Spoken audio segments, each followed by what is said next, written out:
Hi, my name is Trevor Hatfield. I'm the CEO and founder of Inturact, a B2B SaaS growth agency.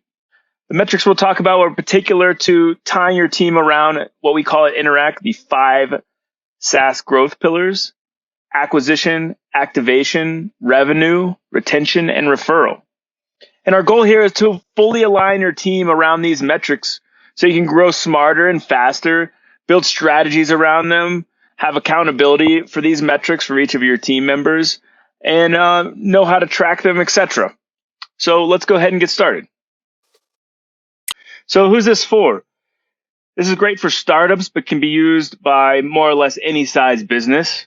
Whether you're in the idea stage and needing to define these metrics, startup, growth, expansion, established, even decline, it doesn't matter. These are very important metrics that will help you take your business to the next level. And owners, managers, and leadership team, it's going to help you establish those clear goals to get your team rowing in the same direction. And team members, if you're feeling like there's friction or you're unsure of what your role's goals are, then this will really help you take these metrics to your boss and say, hey, let's get aligned on these as a team. So let's get started. We're going to talk about what are actionable metrics. We're going to define your product's actionable metrics using an example. So we won't necessarily define yours because, as I said, these are particular to your business.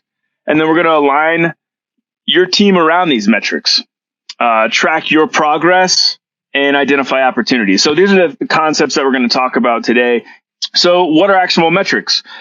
They're the most important metrics that users take that lead them to have success with your product. Now, we created a visual here that kind of outlines what this would look like. And what's involved are acquisition, activation, revenue, retention, and referral. Now, the first 3 can kind of make a funnel, and that's where you see that at the top, whereas retention and referral kind of are ongoing efforts. And we'll also talk about goals. So some of these have goals associated to them that we want to define, which may lead us to our North Star metric. If you're not familiar with North Star metric, this is the single metric that when it has success will drive the highest value customers. At Inturact, we look at the North Star metric as a customer-driven metric, not necessarily a executive decided metric. We like to try to have everything data-driven and the North Star metric being decided by customer data. So let's define your product's actionable metrics. Couple things to note here. We have something we call primary metrics and secondary metrics. Primary just being the most important metrics for that stage in acquisition, activation, revenue, retention, or referral. And as you can see in referral, there's only primary metrics. We'll get to that. But just note that primary versus secondary really refers to importance and not timing, not something that necessarily has to come first, but more on importance. So what do we want to do with these once they're defined? We want to align your team around these metrics. So let's determine what team is responsible for growing them, the person on the team that's responsible for addressing any challenges or owning, quote unquote, that metric. Where will these metrics be tracked? What are the strategies to grow these metrics? And then what are the gaps in maybe our tech stack that we need to execute these? This is super important. So an important question is your team aligned? So a report by Forrester Research concluded that business with proper alignment see a 32% increase in revenue growth, while businesses with less will actually see a 7% decrease. And only 8% of these companies even say that their marketing and sales teams are aligned. Ultimately, this is the gap, in my opinion, between success and failure. Get this right and you will succeed.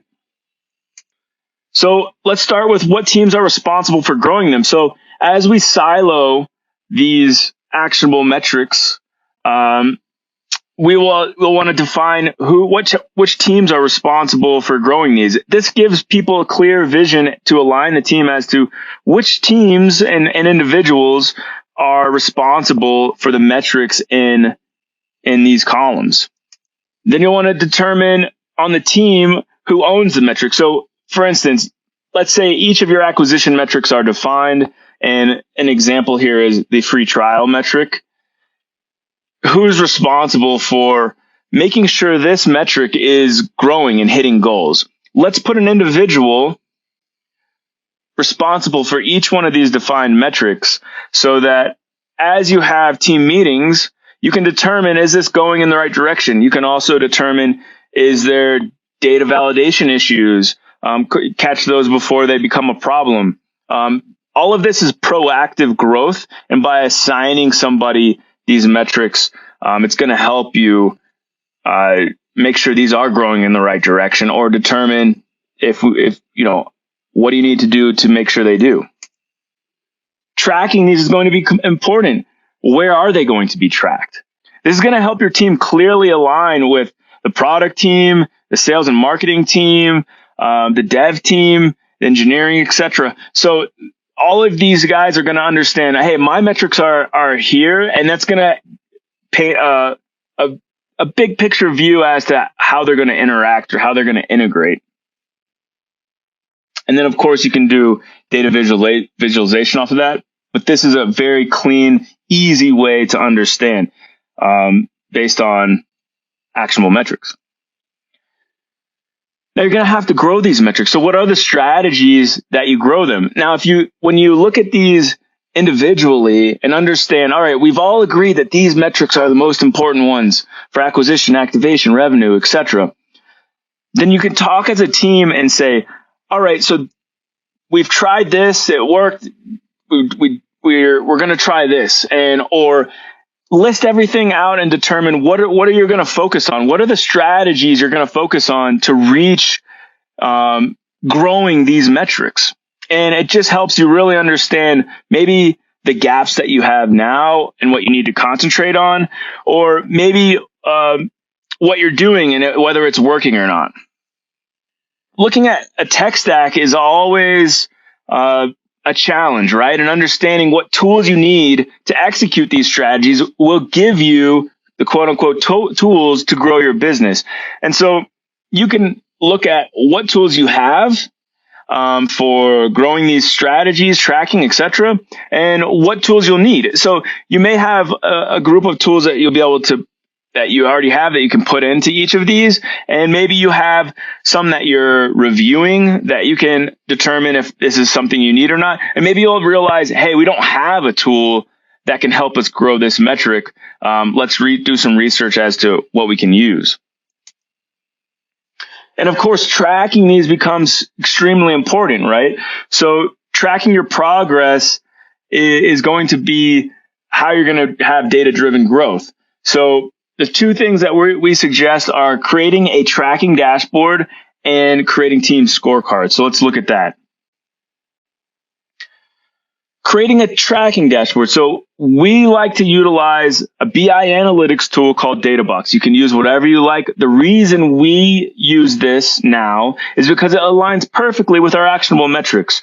We can actually have notifications for our team scorecard, which I'll talk about in a second.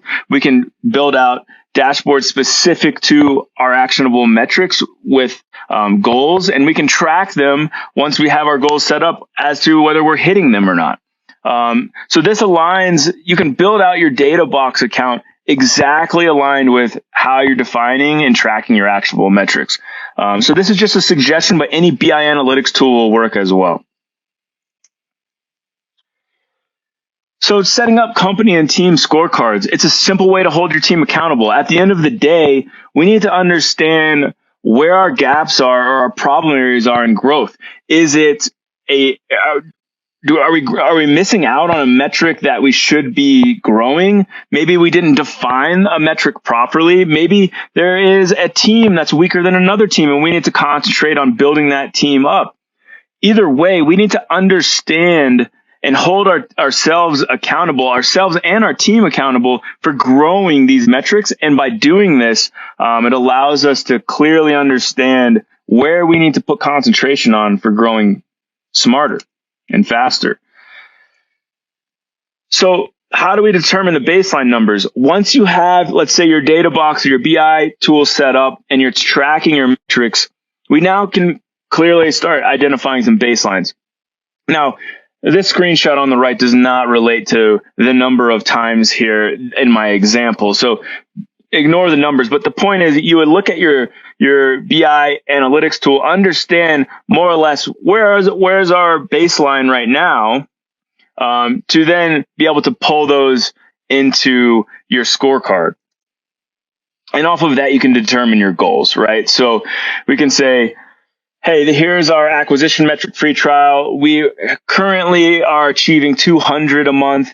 Let's set our goal for 250. And maybe you review that weekly, or if it's, a demo business or something that maybe doesn't have quite as many signups, maybe you review it monthly. But either way, you'll want to be having team meetings to review these numbers and understand if you're achieving your goals.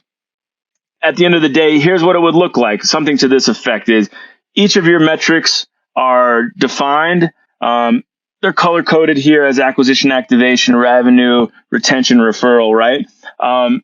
And your metric, as let's say a free trial, is responsible. Michael Jordan is responsible, for instance, and has a goal of 250. Now, it's greater than or equal to this in our weekly meetings. And what did we achieve? Between this date and this date, or this week, whatever that is, did we hit that goal or not? And so you'll start seeing trends of we're hitting certain goals or some metrics aren't. Maybe we need to redefine our goals.